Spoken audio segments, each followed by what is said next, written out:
بسم اللہ الرحمن الرحیم۔ السلام علیکم ورحمۃ اللہ وبرکاتہ۔ دوستوں ہمیں امید ہے کہ آپ اللہ رب العزت کے فضل و کرم، شکر اور خیر و عافیت کے ساتھ ہوں گے۔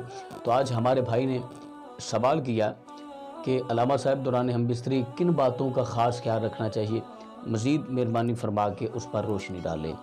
تو آج ہم انشاءاللہ عز و جل اسی موضوع پر گفتگو کریں گے۔ ہمارا عنوان بھی یہی ہے کہ کن باتوں کا خاص خیال رکھا جائے۔ اس سے پہلے چھوٹی سی گزارش کہ اگر آپ نے ابھی تک ہمارا چینل سبسکرائب نہیں کیا تو ہماری حوصلہ افزائی کے لیے ہمارے اس چینل کو سبسکرائب کریں اور بیل آئیکن کو دبائیں، اور صدقہ جاریہ سمجھتے ہوئے دوست احباب کے ساتھ ویڈیو کو لازماً شیئر کیا کریں۔ دوستو دیکھیں، ہمبستری کے دوران بہت ساری باتیں ایسی ہیں جن کا ہمیں خیال کرنا چاہیے اور لازماً خیال کرنا چاہیے۔ پردے کا اہتمام کرنا چاہیے اور تنہائی میں ہمبستری کرنی چاہیے، اور کوشش یہ کیا کریں کہ رات کے وقت ہمبستری کی جائے۔ دن کے وقت بھی آپ ہمبستری کر سکتے ہیں، شریعت نے پابندی اور منع نہیں کیا، لیکن افضل یہی ہے کہ رات کی تاریکی میں ہمبستری کی جائے۔ اور اللہ رب العزت نے یہ ہم پر ایک بہت بڑی مہربانی فرمائی ہے۔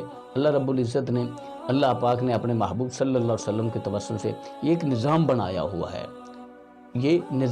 ہوا ہے، تو اس لیے کوشش یہی کیا کریں پاپردہ ہمبستری کریں، اور غیر ضروری حرکات سے گریز کریں، اور غیر شرعی حرکات سے بھی گریز کیا کریں، اور پھر باپردہ ہمبستری کریں اور رات کی تاریکی میں ہمبستری کریں۔ دوستو ہمیں امید ہے کہ آج کی ہماری ویڈیو آپ کو اچھی لگی ہوگی۔ اگر اچھی لگی ہمارے چینل کو کریں سبسکرائب، بیل آئیکن کو دبائیں تاکہ نئی آنے والی ویڈیو کا نوٹیفیکیشن آپ تک بآسانی پہنچ سکے۔ ملتے ہیں نیکسٹ، تب تک خدا